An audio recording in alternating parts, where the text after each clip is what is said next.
जय हिंद साथियों, स्वागत है आप सभी का स्टोरी फाउंडेशन के यूट्यूब चैनल पर। मैं विकास और आप लोगों को हम एसएसटी पढ़ा रहे हैं। अब जैसा कि आप जान रहे हैं, पहले क्या यूरोप में राष्ट्रवाद का उदय, जिसको पार्ट 1 हम ऑलरेडी वीडियो बना चुके हैं। आज मेरा यह पार्ट 2 रहेगा और पार्ट 2 में हम यह देखेंगे कि यानी 1815 के बाद एक नया रूढ़िवादी का उदय होता है। इससे पिछले हम बताए थे कि उदारवादी राष्ट्रवाद का क्या मायने है, जैसे लिबरलिज्म शब्द का कुछ हम प्रयोग किए थे, उसमें आप लोग को बताए थे। पिछला वीडियो में देखिएगा, समझ में आ जाएगा।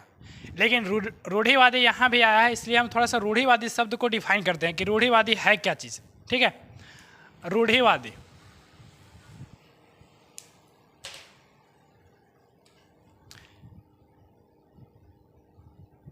रूढ़िवादी या रूढ़िवाद भी बोल सकते हैं इसको।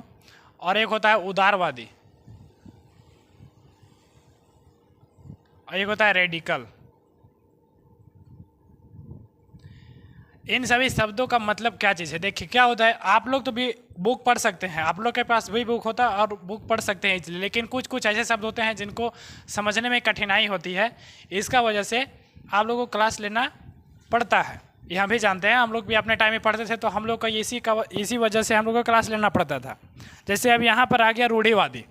अब रूढ़िवादी का मतलब क्या चीज़ होता है?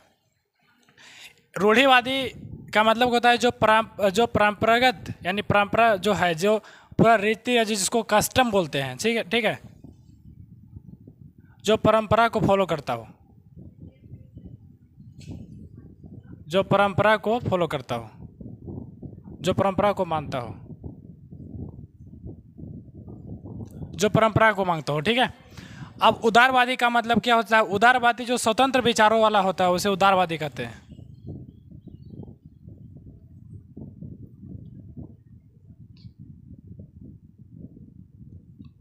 जो स्वतंत्र विचार वाले लोग होते हैं उसे क्या कहते हैं? उदारवादी कहते हैं। ठीक है। और रेडिकल किसे कहते हैं? जो संपूर्ण परिवर्तन चाहते हैं,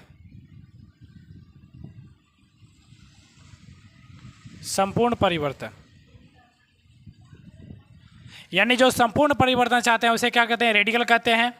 जो स्वतंत्रता यानी स्वतंत्र विचारों वाले होते हैं उसे क्या कहते हैं? उदारवादी कहते हैं। और जो परंपरा को फॉलो करता है उसे क्या कहते हैं? रूढ़िवादी कहते हैं। समझ में आ रहा है?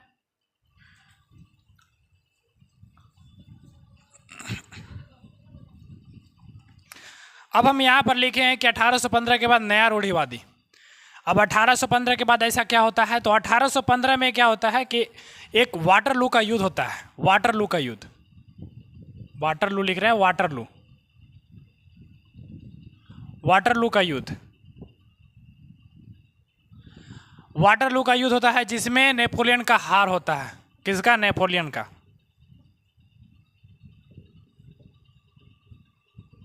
नेपोलियन का हार होता है। ठीक है। 1815 में इसको नेपोलियन को हराने वाला कौन कौन सा कंट्री था? तो ब्रिटेन था। Britain,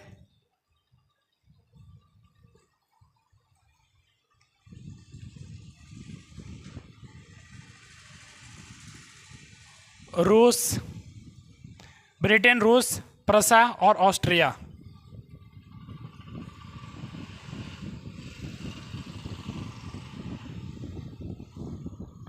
Austria. ठीक है। और यहीं पर होता है एक ट्रीटी ऑफ वियना, यानी वियना संधि के बारे में आप लोग पढ़े होंगे। वियना संधि में क्या होता है आगे हम जस्ट अभी तुरंत बता रहे हैं आप लोग को। ठीक है। यानी ऑस्ट्रिया और यूरोप की शक्तियों जिन्होंने मिलकर नेपोलियन को हराया था। ठीक है। इसके बाद एक सम्मेलन होता है जिसको यानी सम्मेलन को कांग्रेस कहते हैं, जिसमें लोगों का जो भीड़ रहता है, सम्मेलन होता है, उसे कांग्रेस कहते हैं। ठीक है। एक सम्मेलन होता है जिसे इंग्लिश में क्या कहते हैं? कांग्रेस, कांग्रेस कहते हैं। ठीक है। और इसमें क्या होता है? इस सम्मेलन में क्या होता है? इस सम्मेलन का जो अध्यक्षता कर रहा था वो ऑस्ट्रिया कर रहा था। और ऑस्ट्रिया का कौन सा व्यक्ति था? ऑस्ट्रिया का चांसलर था ड्यूक मेटरनिक।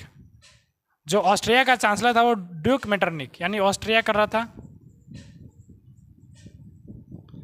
जिसका चांसलर हुआ करता था कौन? Duke Metternich.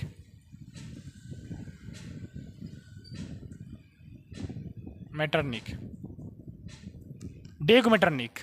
और इस सम्मेलन में क्या होता है कि यूरोप के जितने भी यूरोप के बाहर हर एक, जैसे उत्तर हो गया, पश्चिम हो गया, दक्षिण हो गया, अलग अलग कंट्री को स्थापित किया जाता है, जिसमें जैसे, और इसमें क्या होता है वियना संधि में इस कांग्रेस का अध्यक्षता कौन रहा था? ऑस्ट्रिया के चांसलर ड्यूब मेटरनिक कर रहा था। और जिसमें निर्णय क्या लिया जाता है, जो बोर्बो वंश का फिर से बोर्बो वंश को बहाल किया जाता है, जो कि नेपोलियन क्या कहता है, बोर्बो वंश को नष्ट कर दिया था। ठीक है। फ्रांस की सीमा पर नए राज्यों का स्थापना होता है। उत्तर में क्या होता है? नीदरलैंड। उत्तर में नीदरलैंड होता है। फ्रांस के राज्यों फ्रांस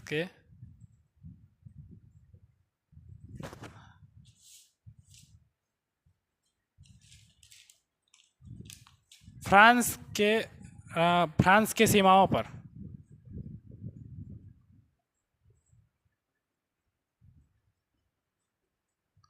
नए राज्यों का स्थापना होता है, या स्थापना बोल सकते हैं, या अधिकार भी बोल सकते हैं कि अधिकार होता है, जिसमें रूस करता है अधिकार, वो रूस पोलैंड पर करता है, ऑस्ट्रिया करता है पश्चिमी साइड, स्थापना होता है।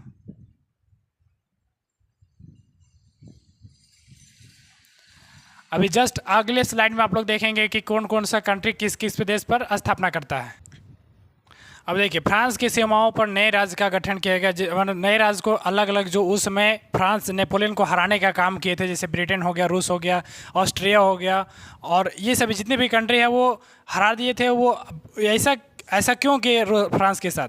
क्योंकि भविष्य में कभी वो क्षेत्रों को विस्तार नहीं कर पाएगा, और विस्तार अगर करना रहेगा तो उसे समस्याओं से जूझना पड़ेगा, क्योंकि जो अलग अलग स्टेट जो इस्टेब्लिश हो चुके हैं, वहाँ के नागरिकों में समस्या उत्पन्न होगा। समस्या जब उत्पन्न होगा तो उन्हें वो विरोध करेंगे जम करके, इसलिए किया गया था। अब देखिए यहाँ पे, जैसे उत्तर में नीदरलैंड और बेल्जियम दे दिया गया। ठीक है, नीदरलैंड और बेल्जियम को दे दिया गया, और दक्षिण में पिंडमार्ड में जनेवा जोड़ दिया गया। ठीक है, और पश्चिम में प्रसा को पश्चिमी इलाका व सैक्सनी का हिस्सा दे दिया गया, और ऑस्ट्रिया को उत्तरी इटली दिया गया। अभी जो इटली देख रहे हैं उसका उत्तरी इटली उस समय दिया गया था। ठीक है, अब जो है पूर्व में रूस को पोलैंड दिया गया। अब रूस का भी एक बहुत बड़ा, यानी रूस जब यहाँ पे अधिकार करता है तो ये अपना भाषा को लागू करना चाहता है। आप लोग अभी अब ये शॉर्ट में देख लिए हैं। अगर एग्ज़ाम में इस तरह से लिखना रहेगा तो आप शॉर्ट में लिख सकते हैं, इसलिए वहाँ पे नंबर मिलेगा। अब आगे समझते हैं, आगे क्रांतिकारी। अब क्रांतिकारी क्यों होता है? देखिए, जब 1815 के बाद नया रूढ़िवाद जब उत्पन्न होता है तो क्या किया जाता है कि जो लोग सरकार के विरुद्ध, यानी पहले से ही इसमें जो फ्रांस नेपोलियन को हराए थे, ये सभी क्या थे? ये शासन हुआ करता था। इसमें प्रजातंत्र नहीं था और न ही लोकतंत्र था, ये राजतंत्र हुआ करता था। अब राजतंत्र हुआ करता था, यहाँ पे राजा रहते थे, राजा अपना राज्य करते थे। लेकिन क्या होता है कि जब इस इलाका में इन लोगों ने अधिकार कर लिया और अधिकार किया, तो यहाँ पे रहने वाले तरह तरह के जो लोग हैं वो सरकार के विरुद्ध कुछ नहीं बोल सकते थे। उनमें सेंसरशिप लगा दिया जाता था। हम पिछले वीडियो में सेंसरशिप के बारे में बताया, यहाँ भी बताते हैं सेंसरशिप क्या होता है। आप सरकार के विरुद्ध कुछ नहीं बोल सकते हैं, सरकार के विरुद्ध आप कुछ नहीं लिख सकते हैं। ऐसे भारत में भी हुआ था, जब ब्रिटेन यहाँ पे राज कर रहा था तो यहाँ पे क्या होता है कि सिर्फ इंग्लिश जो चैनल हुआ करते थे, इंग्लिश पत्र में ही आप लिख सकते हैं अंग्रेजों के विरुद्ध। बाकी हिंदी, बंगाली और तरह तरह के जो मराठी, तेलुगु भाषा हुआ करता था, इसमें आप सरकार के विरुद्ध कुछ नहीं लिख सकते हैं। ऐसा यहाँ पर भी कानून आया था। यही तो कहा जाता है कि ब्रिटेन लोग जहाँ गया तहाँ बर्बाद करके आया है, यानी अंग्रेज लोग जहाँ गया वहाँ बर्बाद कर दिया है। तो क्या होता है कि यहाँ के लोग, यानी वहाँ के जो युवा हैं, जो युवा लोग हैं, वो क्या करते हैं कि इनका विरोध करते हैं, और विरोध करते हैं तो राजा लोग को बर्दाश्त नहीं होता है, और जब बर्दाश्त नहीं होता है तो उन पर सेंसरशिप लगाया जाता है, और वहाँ पर खुल करके विरोध नहीं किया जा सकता है। तो क्या होता है कि आप जब खुल करके विरोध आप नहीं कर सकते हैं तो गुप्त रूप से संगठन बनाना पड़ेगा। उस संगठन का कुछ मेंबर होंगे, उस मेंबर में कोई प्रशिक्षण देने वाला होगा, और प्रशिक्षण भी कैसा देगा? खुले मैदान में देगा? नहीं, क्या देगा? गुप्त रूप से दे रहा है, क्योंकि खुले मैदान में उन्हें यह करने का अधिकार नहीं था। अगर यह खुले मैदानों में करते या खुले समाज में निकल करके करते तो क्या होता कि जो राजा लोग थे उन्हें सप्रेस कर देते या मार देते, मतलब उसको जहाँ तक क्षति पहुँचाने का कोशिश करते। तो क्या होता है कि एक यानी 1815 के बाद एक नई क्रांति शुरू होती है। 1800 के 15 दमन व भाई के उदारवादी राष्ट्रों को भूमिगत कर दिया गया। बहुत सारे यूरोपीय राज्यों क्रांतिकारियों प्रशिक्षण देने वाले विचारों का प्रसार होने लगा और गुप्त रूप से उभर पड़े। यही बात अभी समझाया कि क्या हुआ, गुप्त रूप से क्या करने लगे, गुप्त रूप से प्रशिक्षण देने लगे। ठीक है, ऐसे ही क्या होता है कि एक व्यक्ति इटली का क्रांतिकारी हुआ करता था जिसका जन्म जेनोवा में हुआ था। उसका नाम था ज्यूसेप्पे मैत्सनी। जो इसको इरेज कर देते हैं, उसका नाम हुआ करता है ज्यूसेप्पे मैत्सनी।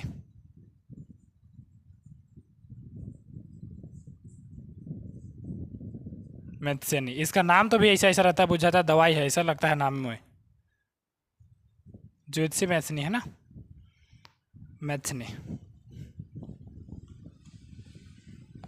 ज्यूसेप्पे मैत्सनी। अब ये क्या करते हैं कि इनका जन्म होता है 1807 ईस्वी में। ये ज्यूसेप्पे मैत्सनी, इनका जन्म होता है 1807 ईस्वी में और यह इटली का क्रांतिकारी हुआ करते हैं। वह कार्बोनारी के गुप्त संगठन का सदस्य थे। किसका थे? कार्बोनारी का। ये सब पूछ सकता है एक लाइनर में, कार्बोनारी का। कार्बोनारी का क्या हुआ करते हैं? गुप्त संगठन हुआ करते हैं का सदस्य थे। ठीक है, जिसमें 24 साल की युवावस्था में लिगुरिया में क्रांति करने के लिए उन्हें बहिष्कार कृत किया गया था। क्या है नाम इसका? लिगुरिया में यह क्या करते हैं कि क्रांतिकारी कर रहे हैं। अब जब वहाँ पे क्रांतिकारी करते हैं तो इनको बहिष्कार किया जाता है। यानी बहिष्कार मतलब क्या जाता है, जैसे यहाँ पर भी भारत छोड़ो आंदोलन होता है ना, तो ये इस प्रकार के आंदोलन किया जाता है कि उसको नहीं मानते, उसको हटाने का प्रयास किया जाता है। जब ये आंदोलन क्रांति कर रहे थे तो वहाँ पे इसको बहिष्कार किया जाता है। इसके बाद बहिष्कार के बाद इस क्या करते हैं कि भूमिगत संगठनों की स्थापना की गई। और पहली जो माइसरी में यंग इटली, कहाँ पर स्थापना करते हैं? माइसरी।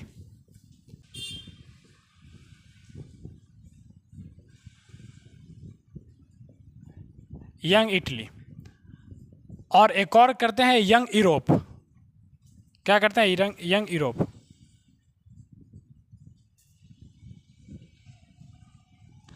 अब यंग यूरोप और यंग इटली का मतलब क्या चीज़ है समझिए। यंग मतलब किसको बोल रहे हैं? यंग मतलब युवा। यह युवा लोगों को संबोधित कर रहे हैं और युवा लोगों का यह संगठन था, समझे? क्योंकि देखिए, जब तक अगर युवा संगठन में भाग नहीं लेंगे तब तक क्रांतिकारी नहीं होगा। जैसे भारत में ही देखिए, भारत में जब जैसे उस समय हुआ करते थे भगत सिंह हुआ करते, राजगुरु, ये सब लोग युवा लोग थे और इन लोगों ने संगठन पर भाग लिया, क्रांतिकारी में भाग लिया, तब जाके मेरा देश आज़ाद होने में अहम भूमिका इन लोगों ने भी निभाया। इस प्रकार अगर अभी के जो मशरूम यानी नेताओं से आप लोगों को आज़ाद होना है तो युवाओं लोग को आगे आना पड़ेगा। यह हम बार बार कह रहे हैं और कहेंगे। ठीक है, तो क्या करते हैं कि ज्योतिषी मैसनी जो होते हैं, तो मैसरी में यंग इटली और यूरोप में भी क्या करते हैं? बर्न में यंग यूरोप का, बर्न एक जगह होता है और वहाँ पे यंग यूरोप का क्या करते हैं? यह एक समूह बनाते हैं, संगठन सदस्य होते हैं। ठीक है, इसमें पोलैंड, फ्रांस, इटली व जर्मनी राज्य में समान विचार रखने वाले युवा थे। यानी इन सभी में कौन कौन से युवा थे? जो पोलैंड है, जर्मनी है, इटली है, इन सभी में जिनका समान विचार था। अब जिनका समान विचार नहीं रहेगा तो वो एक संगठन में रह ही नहीं सकते हैं। जैसे अगर किसी को समान विचार है, सपोज दैट आप लोगों को क्या करना है कि आप लोगों को टॉप करना है, 10th क्लास में टॉप करना है, तो इसी प्रकार से 2-4 समान विचार वाले लड़कों लोग का अगर संगठन रहेगा ना तो आप लोग उसमें इजीली पढ़ाई करेंगे, उसके प्रति समर्पण रहेंगे।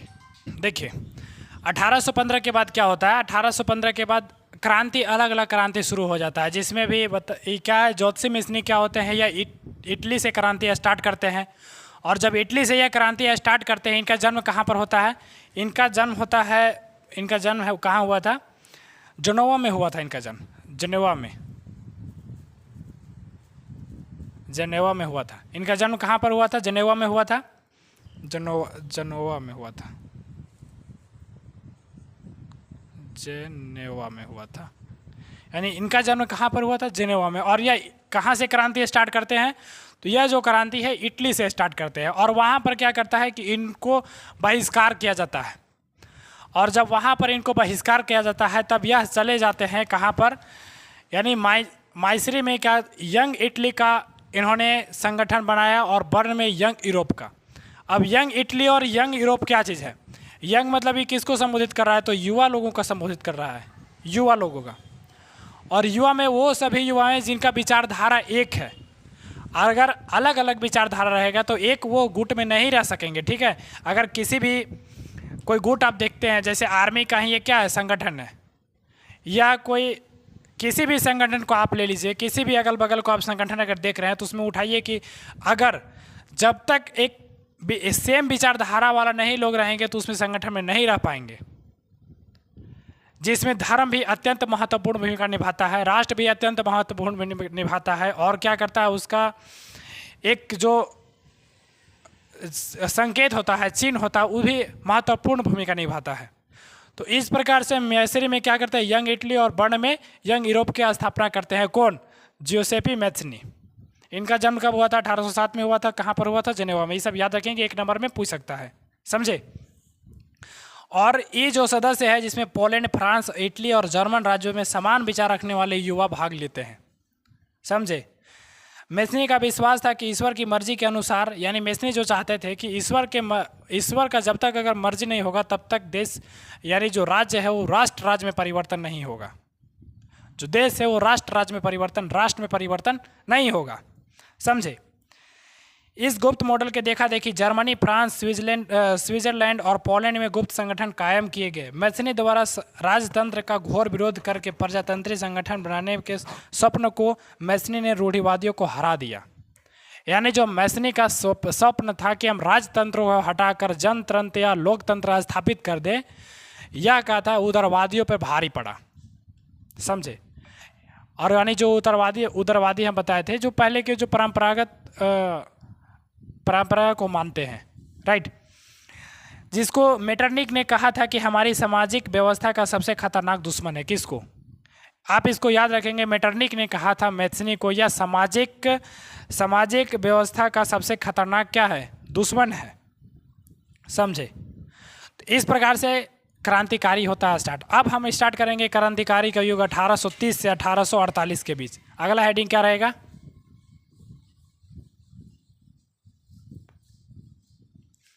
1830 से क्रांतिकारियों का युग,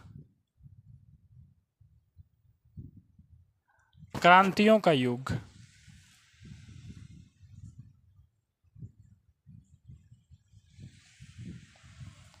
अठारह सौ 30 से 1848 तक। 1848 में जाते जाते भूखमरी भी आ जाता है। आगे हम इसको देखते चलेंगे कंटिन्यूसली, ठीक है। अब समझिए कि 1830 में क्या होता है? क्रांतियों का युग होता है स्टार्ट 1830 में। जैसे जैसे रूढ़िवादी व्यवस्था अपनी ताकत को मजबूत बनाने की कोशिश करते, यूरोप और अनेक क्षेत्रों में उदारवाद और राष्ट्रवाद के क्रांति से जोड़कर देखा जाने लगा। यानी देखिए, जो उदारवादी लोग थे यानी रूढ़िवादी लोग थे, वो क्या करते थे? अपनी व्यवस्था को मजबूत बनाना चाहते थे। अब मजबूत जब बनाना चाहते थे तो मजबूत बनाने के लिए कोशिश की, यूरोप के अनेक क्षेत्रों में उदारवाद और राष्ट्रवाद की क्रांति से जोड़ने लगे। यानी इन सभी के जो इनका लिंक है वो किससे होने लगा? उदारवाद और राष्ट्रवाद से जोड़ने की कोशिश करने लगे, समझे। देखा जाने लगा इटली और जर्मनी के राज्य जिसमें ऑटोमन साम्राज्य राज्य करता था, वो कहाँ के था? तुर्की से। ऑटोमन साम्राज्य पूरा इटली तक क्या कर लिया था? अधिकार कर लिया था।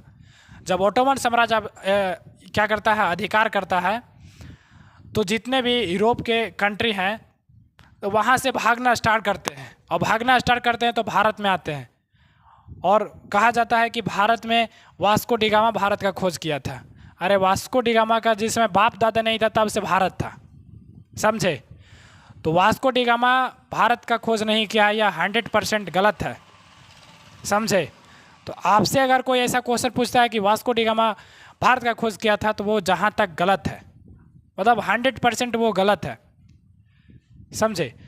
क्या करता है कि ऑटोमन साम्राज्य वहाँ पे राज करता है, और जब ऑटोमन साम्राज्य राज्य करता है तो आयरलैंड और पोलैंड में क्या करते हैं, कुछ क्षेत्र इनके क्रांतिकारियों का नेतृत्व उदारवादी राष्ट्रीय को किया जाता है। शिक्षित मध्यम वर्गीय विशिष्ट लोग, यानी पोलैंड में क्या करते हैं, शिक्षित लोग हुआ करते थे, वहाँ से शिक्षित लोग हुआ करते तो क्या वहाँ से भागना स्टार्ट करते हैं, समझे। इसे प्रोफेसर यानी बहुत अधिक पढ़े लिखे लोग थे, जिसमें प्रोफेसर लोग थे और स्कूल के अध्यापक लोग थे और क्लर्क और वाणिज्य व्यापार लोग भी, इसमें मध्यम वर्ग लोग भी शामिल थे। मध्यम वर्ग हम बताए थे जब फ्रांसीसी क्रांतिकारी लास्ट होता है, जब इंग्लैंड में उद्योगीकरण शुरू होता है, तो मध्यम वर्ग के लोग क्या होते हैं, वाणिज्य यानी व्यवसाय रूप से मजबूत हो जाते हैं, क्योंकि व्यापार स्टार्ट हो गया था, समझे। तो उस समय क्या होता है कि जब पोलैंड और आयरलैंड में क्या करता है, ऑटोमन साम्राज्य जब अधिकार करता है, तो वहाँ से शिक्षित और प्रोफेसर यानी जितने भी शिक्षित लोग थे वहाँ से भागना स्टार्ट करते हैं, समझे। तो प्रथम विद्रोह होता है फ्रांस में जुलाई 1830 में, यानी प्रथम विद्रोह कहाँ पर, फ्रांस में। फिर से होता है 1830 में, फिर से होता है, ठीक समझे। और बूर्बो राजा जिन्हें 1815 में हम कहा किए थे, 1815 नई क्रांति, 1815 बताए थे ना कि 1815 के बाद नया रूढ़िवादी, तो उसमें बूर्बो राजवंशों का क्या स्थापित किया जाता है। लेकिन इन्हें फिर से क्या क्या कर दिया जाता है कि 1815 के बाद, यानी बूर्बो राजा जिन्हें 1815 के बाद हुई रूढ़िवादी प्रतिक्रिया के दौरान सत्ता में बहाल किया गया था, अब उन्हें उदारवादी क्रांतिकारियों ने उखाड़ फेंका। जो उदारवादी क्रांतिकारी थे यानी स्वतंत्र विचार वाले थे, वो क्या करते हैं, उन्हें उखाड़ के फेंक दिया। बोला नहीं, अब कोई राजतंत्र नहीं चलेगा, क्या चलेगा, लोकतंत्र चलेगा, जनतंत्र चलेगा, समझे। जब एक जगह संवैधानिक राजतंत्र स्थापित किया गया तब अध्यक्ष लुई फिलिप था।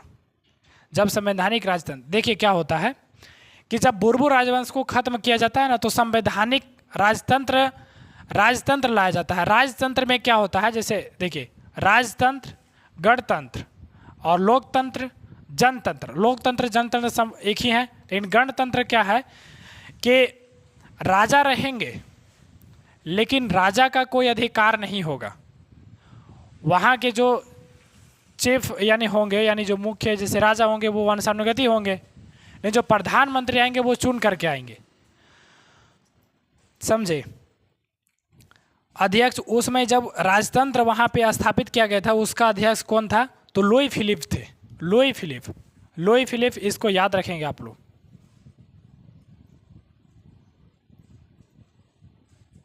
क्योंकि क्या होता है ना, 1 नंबर वाला क्वेश्चन कहीं से भी डाल दिया जाता है, लेकिन हालांकि इसको ज़्यादा संभावना है कि इसको नहीं डालेगा, समझे। यानी लुई फिलिप क्या होता है, वहाँ पे संवैधानिक राजतंत्र को स्थापित करता है, जिसका अध्यक्ष लुई फिलिप होता है। लेकिन इसी समय क्या होता है कि मेटरनिक एक क्या था, मेटरनिक था, और मेटरनिक एक कोट देता है, यानी एक बात कहता है। क्या कहता है कि फ्रांस जब छींकता है, उसका यह कथन था, ये कई बार क्वेश्चन पूछा हुआ और समझिए कि क्वेश्चन आ सकता है। मेटरनिक क्या कहता है कि जब यूरोप छींकता है तो क्या बोला कि जब फ्रांस छींकता है तो पूरे यूरोप में सर्दी जुकाम हो जाती है। एक इसका कथन था, यानी जब फ्रांस छींकता है तो बाकी यूरोप की सर्दी जुकाम हो जाता है, यह मेटरनिक का कथन था, समझे। अब जुलाई क्रांति से ब्रसेल्स में भी विद्रोह हो गया। अब जुलाई क्रांति क्या था, जुलाई के महीने में वहाँ पे क्रांति मतलब जुलाई क्या होता है, जुलाई क्रांति होता है। और जुलाई क्रांति से विद्रोह भड़क गया, जिससे फलस्वरूप यूनाइटेड किंगडम, जिसे यूके हम कहते हैं, यूके यूनाइटेड किंगडम में क्या होता है, नीदरलैंड भी शामिल है। जब भी लोग अगर यूके कहते हैं तो समझिए कि उसमें नीदरलैंड भी शामिल है। लेकिन उस समय क्या होता है कि नीदरलैंड अलग हो जाता है। जुलाई क्रांति से ब्रुसेल्स में भी विद्रोह भड़क गया। ब्रुसेल्स से क्या हुआ कि यूनाइटेड किंगडम, उसके प्रभाव से यूनाइटेड किंगडम से नीदरलैंड अलग हो जाता है,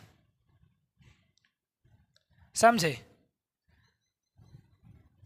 अब इस घटना जैसे पूरे यूरोप में शिक्षित अब अभिजात वर्ग में राष्ट्रीय भावनाओं का संचार किया गया। राष्ट्रीय भावनाओं का क्या, राष्ट्र के प्रति क्या होना चाहिए, भावना उत्पन्न करने का संचार किया गया, पहुंचाया गया। समझे। यूनान का स्वतंत्रता संग्राम 15वीं सदी के यूनान ऑटोमन साम्राज्य का हिस्सा था। अभी बता रहे थे ऑटोमन साम्राज्य का हिस्सा हुआ करता था यूनान। यूरोपीय क्रांतिकारी राष्ट्रवाद की प्रगति से यूनानियों का आज़ादी के लिए संघर्ष 1821 में आरंभ कर दिए। 1821 में क्या कर दिए, यूनानियों के आज़ादी के लिए संघर्ष आरंभ कर दिए। और इस यूनानियों के आज़ादी में कई ऐसे जो राष्ट्र, मतलब हर एक तरह तरह के देश हैं, इनको सहमति पहुंचाते हैं, सहमति पहुंचाते हैं, पैसा से पहुंचाते हैं, सेना से पहुंचाते हैं, शारीरिक हेल्प करते हैं, यानी हर एक तरह से इन्हें क्या कर दिया कि इन्हें मदद पहुंचाना स्टार्ट कर दिया। वहाँ के इतिहासकारों और लोक नृत्य, यानी अलग अलग जो इतिहासकार हुआ करते थे या जो लोक साहित्यकार थे, वो कहते थे कि यूनान जो है, यूनान यूरोप का संस्कृति है और यूनान को बचाना चाहिए। समझे।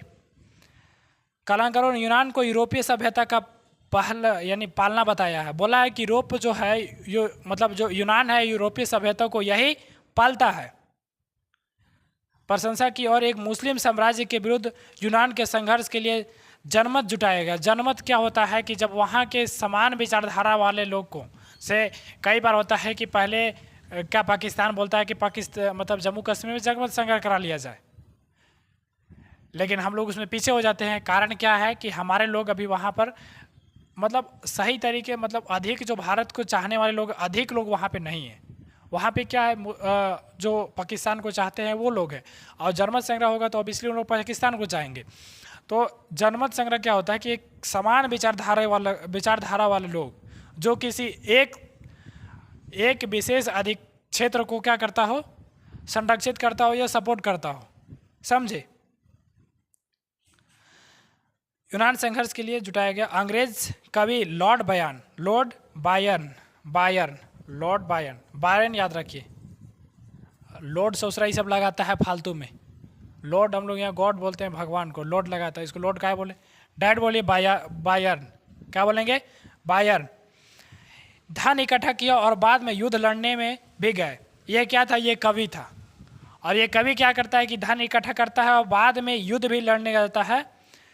और 1824 में बुखार के कारण इसका मृत्यु भी हो जाता है। कब होता है, 1824 में। तो ये क्वेश्चन पूछ सकता है कि कौन सा ऐसा कवि है जो अपना धन जुटा करके वो यूनान के समर्थन में युद्ध करने के लिए जाता है। तो क्या लिखेंगे, बायरन। और इसका मृत्यु कब होता है, तो 1824 में इसका मृत्यु हो जाता है। अंततः 1832 के कुस्तुतूनिया की संधि से यूनान को एक स्वतंत्र राष्ट्र मान्यता दी। किसकी संधि से, कुस्तुतूनिया की संधि से यूनान को क्या क्या स्वतंत्र राष्ट्र की मान्यता दे दी गई। समझे। अब इसमें देखिए, अभी और टॉपिक बच जा रहा है। जैसे हम लोग अभी रोमानी कल्पना और राष्ट्रीय भावना। रोमानी कल्पना क्या था, अब अगला टॉपिक चलेगा रोमानी कल्पना। अब देखिए रोमानी कल्पना और राष्ट्रीय भावना। रोमानी कल्पना क्या चीज़ है, समझिए। देखिए राष्ट्रवाद का विकास केवल युद्ध और क्षेत्र विस्तार में नहीं हुआ था। राष्ट्र के विचार निर्माण में संस्कृति एक अहम भूमिका निभाती है। देखिए जब भी राष्ट्र की बात होती है तो उसकी वहाँ की संस्कृति एक अहम भूमिका निभाती है। और वहाँ की संस्कृति को अगर बचाने का कोई काम करते हैं तो वो जितने भी गरीब लोग हुआ करते हैं, अत्यंत मतलब बोले गरीब लोग हुआ करते हैं, वो गरीब लोग क्या करते हैं, वो वहाँ की संस्कृति बचाते हैं। इस प्रकार यूरोप में भी होता है। यूरोप में क्या करते हैं कि गरीब लोग संस्कृति को बचाने का काम करते हैं, जिसमें क्या हुआ करते थे कि मध्यम वर्ग के इसमें लोग थे। समझे। संस्कृति की एक अहम भूमिका निभाई।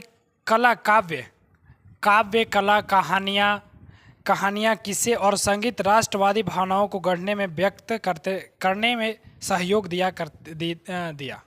यानी जो है ये सब कला राष्ट्रीय गान, कविता, कहानियाँ, ये सभी क्या है, राष्ट्र की भावनाओं को प्रदर्शित करता है। जैसे आप लोग अगर 15 अगस्त या 26 जनवरी को गाना सुनते होंगे, देशभक्ति गाना सुनते हो, देश के प्रति क्या भावना उत्पन्न होती है। अगर उस समय देश के विरोध में अगर कोई बोला तो सोच रहे उसको मार डालेगा, ऐसा भावना उत्पन्न होता है। समझे। तो इस प्रकार से क्या होता है कि देश के जो मतलब देश के प्रति जो कविताएं होती है, कहानियां होती है, तो उससे हमारे अंदर भावना जागते हैं। किसके प्रति? तो राष्ट्र के प्रति। समझे? जो रोमानीवाद है, यानी रोमानीवाद को देखते एक ऐसा संस्कृति आंदोलन था जो एक खास तरह के राष्ट्रीय भावना का विचार करना चाहता था, मतलब विकास करना चाहता था। यानी रोमानी जो था, रोमानीवाद, यानी रोमानीवाद क्या होता है? जैसे गांधीवाद। अब रोमानीवाद शब्द आया तो रोमानीवाद को समझिए। रोमानीवाद। अब रोमानीवाद क्या होता है? यानी रोमानियों का जो बात करता है, जैसे गांधीवाद, जो गांधी के विचारधाराओं से मैच करता है, गांधीवाद। तो इसी प्रकार क्या था रोमानीवाद, यानी रोमानियों की जो विचारधारा से मैच करता है। समझे? और विकास करना चाहता था। आमतौर पर रोमानी कलाकारों, कवियों और तर्क वितर्क के विज्ञान महिमा मंडल की आलोचना की। उसकी जगह भावनाओं, अंतर्दृष्टि और रहस्यवादी भावनाओं को जोड़ दिया गया। यानी रहस्य क्या हुआ करता है? जैसे हम लोग भी कोई रहस्य देखते ना कि मतलब एक कोई कहानी कहा करते, जैसे क्या सपोज दैट कि यहाँ पे उल्का पिंड गिरा हुआ था, अब कोई देखा नहीं है। जैसे हम लोग क्या लगाते हैं, जैसे सूर्य बोलता है कि सूर्य 500 अरब साल तक रहेगा, बाकी उसका नष्ट हो जाएगा। तो क्या ये कि रहस्य है? यानी इसको देखा कोई नहीं है और मतलब 100% भी जान नहीं रहा कि 500 बाद नष्ट हो जाएगा। हो सकता है पहले भी हो सकता है, या हो सकता है जैसे अभी 24 घंटा में होता है दिन और रात ना, हो सकता है 25 घंटा आगे बढ़ के हो जाए। तो यह क्या एक रहस्य है। आप ऐसे भी समझ सकते हैं कि बोल सकता है कोई कि यहाँ क्या है कि पृथ्वी के अंदर यह चीज़ धंसा हुआ। जैसे लोग कहते हैं ना, आप गांव में सुनते होंगे कि पृथ्वी के अंदर भी एक मानव प्रजाति रहती है, जिसमें लोग वहाँ भी लोग हुआ करते हैं, उनका भी घर अपना है। तो इस प्रकार का क्या है? रहस्य है। कोई देखा नहीं है लेकिन बताता है ये रहस्य है। समझे? विरासत, अनुभूति और एक साझी संस्कृति अतीत और को राष्ट्र का आधार बनाया गया। यानी हमारे जो अतीत यानी बीता हुआ बहुत जो हिस्ट्री है, हिस्ट्री को भी एक राष्ट्र का क्या हिस्सा बनाया गया, आधार बनाया गया। जर्मन दार्शनिक योहान गॉटफ्रीड ने जैसा रोमानी चिंतकों ने दावा किया कि सच्ची जर्मनी संस्कृति उनके आम लोगों यानी जो गरीब लोग हैं, मतलब जो गांव में रहते हैं, जो उतना मॉडर्न नहीं हुए हैं, वो लोग संस्कृति को बचाने का काम करते हैं। अब जैसे हमारे झारखंड में भी आप देख लीजिए, क्या यह जनजातीय क्षेत्र था? आप लोगों को फील हो जाएगा, जाइएगा उधर तो जनजातीय क्षेत्र जैसा फील हो जाएगा। लेकिन अभी क्या है कि एकदम भारत की संस्कृति को बर्बाद करने में लगे हुए हैं। कहीं फाटल पैंट तो कहीं फाटल जीन्स, इस तरह से पहन के घूम रहे हैं। तो ये सब क्या है? ये सब मॉडर्न लोग हैं। और आम लोग जो हैं, अभी भी गांव देहात में देखिएगा, अभी आप लोग गांव से अगर होंगे, इनमें से कई लोग तो देखिएगा कि गांव में अभी भी जो मम्मी दादी लोग हुआ करते हैं, अगर कोई एक मेहमान आ जाए ना तो आँचरा ढक लेते हैं। तो क्या है? ये एक संस्कृति है। लेकिन आप यही शहर पे चल जाइए ना, तो वहाँ पे क्या होगा कि लोग आएंगे, उन्हें आँचरा का मतलब ही नहीं बुझाता है कि आँचरा ढकना भी चाहिए। समझे? तो ये क्या है? ये एक संस्कृति हम लोग में हुआ करता था, जो कि धीरे धीरे नष्ट हो रहा है। और इस चैप्टर को या किताब पढ़ने का मतलब ये नहीं है कि आप नौकरी लीजिए। अंडरस्टैंडिंग पावर डेवलप कीजिए। क्या है कि कैसे हमारी संस्कृति को बर्बाद किया जा रहा है, यूरोप में राष्ट्रवाद का उदय कैसे होता है, कैसे हुआ, क्या क्या कारण है, कितना समस्या झेलना पड़ा। आज यूरोप कैसा एक कंटिनेंट्स है, शक्तिशाली कंटिनेंट्स के रूप में देखा जाता है, पूरा डेवलप है। वहाँ एक जनसंख्या भी अत्यधिक क्या होता है, जनसंख्या बहुत एक समय बढ़ जाता है। आगे हम इस बात को भी रखेंगे, यह भी टॉपिक है कि जनसंख्या बढ़ता है तो कैसे वहाँ पे भूखमरी आता है। आगे इस सब के भी बारे में हम बात करेंगे। समझे? यानी इनका कहना था कि लोक नृत्य के यानी राष्ट्र की सच्ची आत्मा लोकगीतों, जन काव्य और लोक नृत्यों से प्रकट होती है। इस लोक संस्कृति से इन स्वरूपों को एकत्र और अंकित करना राष्ट्र के निर्माण में परियोजना के लिए आवश्यक था। समझे? यह खास तौर पर पोलैंड पर लागू होता है, जिसका 18वीं सदी के अंत में रूस, प्रसा और ऑस्ट्रिया जैसी बड़ी शक्तियों का विभाजन कर दिया जाता है। यानी क्या होता है? पोलैंड को विभाजन कर दिया जाता है। हम अभी इसे मतलब जो फर्स्ट वीडियो बनाए थे उसके बाद ही बताए थे कि कौन कौन सा उसमें अधिकार कर लेते हैं, कौन कौन सा देश उस पर अधिकार करते हैं। समझे। भाषा ने भी राष्ट्रीय भावनाओं का विकास किया, एक महत्वपूर्ण भूमिका निभाई। यानी भाषा जो है, भाषा भी राष्ट्रीय भावनाओं का एक महत्वपूर्ण भूमिका निभाता है। अब जब भाषा क्या होता है कि एक समुदाय के लोग हैं, अगर हम उसी भाषा में बात करेंगे, सपोज एट जैसे आप अगर क्रांतिकारी अपने यहाँ से स्टार्ट करते हैं, आप जाकर अगर इंग्लिश में बोलेंगे तो इंग्लिश में दो चार झप मारेंगे और भगा भी देंगे। आप उनके भावनाओं से जुड़िए, उनके भावनाओं के साथ जोड़िए, उनके भाषा को समझिए, उनके भाषा में बात कीजिए, तो उनको समझ में लगेगा कि हाँ, यह जो व्यक्ति है हमारे लिए क्या है, मतलब हमारे लिए तत्पर है। जैसे महात्मा गांधी जी क्या होते हैं, पूरा एक धोती में अपना जीवन बिताते हैं। उस समय जिस व्यक्ति की हैसियत थी लंदन में जाकर के पढ़ने की, वो तो पूरा मतलब life style, modern life style आदमी जीत सकता है, लेकिन ऐसा नहीं करते हैं, क्योंकि यहाँ के लोग क्या, एक गरीब हुआ करते हैं, और एक व्यक्ति अगर पूरा टाई बेल्ट लगा करके आएगा तो उसको वैल्यू नहीं दे देंगे। इसलिए तो आज राष्ट्रपिता कहा जाता है। समझे। और क्या किया जाता है कि भाषा को हर जगह जबरन लादा जाता है। क्या होता है, जब रूस कब्जे के बाद, यानी जो रूस कब्जा करता है, रूस अपना भाषा को मतलब ज़बरदस्ती लादना चाहता है। इसके विरोध भी क्या हो गया कि इसके विरोध में भी आंदोलन हुआ, भाषा के विरोध में भी आंदोलन हुआ, और पादरियों और बिस्पों को जेल में डाल दिया जाए। यानी जो इस आंदोलन, जो भाषा, जो रूस की भाषा थी, उसे जबरन क्या किया जाता, लादा जाता था। और जो लोग इसका विरोध करते थे, जैसे पादरी हो गए, पादरी लोग थे, या बिशपों लोग थे, जो कि उन्हें जेल पे डाल दिया गया। समझे। और पोलिश भाषा यानी रूसी प्रभुत्व के विरुद्ध संघर्ष के प्रतीक रूप में देखने जाने लगे। यानी पोलिश भाषा और रूसी के संघर्ष के बीच में इसको देखने जाने लगी। ठीक है। अब भूख और कठिनाइयों और जन विद्रोह, इसको भी हम लोग समझते हैं, थोड़ा सा टॉपिक है। भूख क्या होता है, भूख, कठिनाइयाँ और जन विद्रोह। जब जनसंख्या वृद्धि होगी, जब जनसंख्या में वृद्धि हो जाएगा तो रोजगार में कमी हो जाएगा। रोजगार में कमी होगा तो लोग कमाएंगे कहाँ पर, और जब कमाएंगे नहीं तो खाएंगे क्या चीज़। संसाधनों का भी कमी होता है इसमें। जब जनसंख्या वृद्धि हो जाएगा तो जनसंख्या वृद्धि के अनुसार संसाधन का भी वृद्धि होना चाहिए।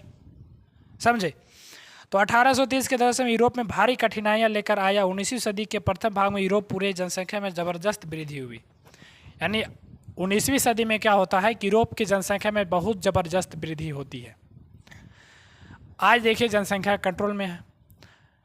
एक समय हर एक लोग को जैसे नहीं कहता है, लोहा जितना सोना जितना तपता है उतना निखरता है। तो इस प्रकार एक समय में यूरोप भी क्या हुआ करता था, जनसंख्या से जूझ रहा था। जिस प्रकार आज भारत, चीन भी जिस प्रकार जनसंख्या से जूझ रहा है, उस प्रकार यूरोप भी एक समय में क्या होता था, जूझ रहा था। ठीक है। ज़्यादातर देशों में नौकरी ढूंढने वाले मतलब तादाद लोगों में, यानी बहुत बड़ी मात्रा में लोग एक जगह से दूसरी जगह नौकरी ढूंढने के लिए क्या करने लगे, जाने लगे। क्षेत्रों में अधिकतर आबादी शहर जाकर भीड़ के भारी बस्ती, गरीब बस्तियों में रहने लगी। नगरों में लघु उत्पादनों को अक्सर इंग्लैंड से यातायात मशीन से बने सस्ते कपड़े को कड़ी प्रतिस्पर्धा का सामना करना पड़ता था। जैसे क्या होता है कि इंग्लैंड में क्या होता है ना कि कपड़ा उस समय क्या होता है कि मतलब जैसे मॉडर्न तरीके से नहीं बनाया जाता है, छोटे छोटे कारखानों या घरों में उसमें बनता था वहाँ पे कपड़ा। औद्योगिकरण का स्तर भी महाद्वीप से ऊंचा हो था। घरों में छोटे छोटे यानी मशीनीकृत था। सिर्फ और क्या होता है ना कि जब मध्यम वर्ग के लोग हम बताए थे, क्या होता है, कुलीन वर्ग के लोग के पास क्या था, अधिक संपत्ति था। अब अधिक संपत्ति रहता है तो अब किसी के पास ज़्यादा संपत्ति है ना, तो वो दे देते हैं किसी लोग को खेती करने के लिए। क्या उसको बोलते हैं, देहात में कुछ बोलते हैं उसको, नाम क्या चीज़ है, बटैया में देते हैं। बटैया आप लोग जानते हैं, जिसको भूदास भी कहते हैं, बटैया में देते हैं। और बटैया में क्या करते हैं कि अभी तो क्या नियम है कि अगर खेती नहीं हुई है तो बटैया वाला नहीं देगा, लेकिन उसको खेती नहीं भी होता तब उसको देना पड़ता। और मतलब खाने पीने की चीज़ों को मूल्य बढ़ने लगा।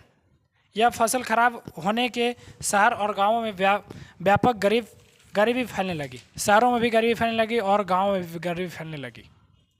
क्योंकि देखिए अभी अगर भारत के किसान अगर फसल को नहीं बेचना चाहे तो एक साल में गरीब मतलब जो शहर के जितने लोग हैं तबाह हो जाएंगे।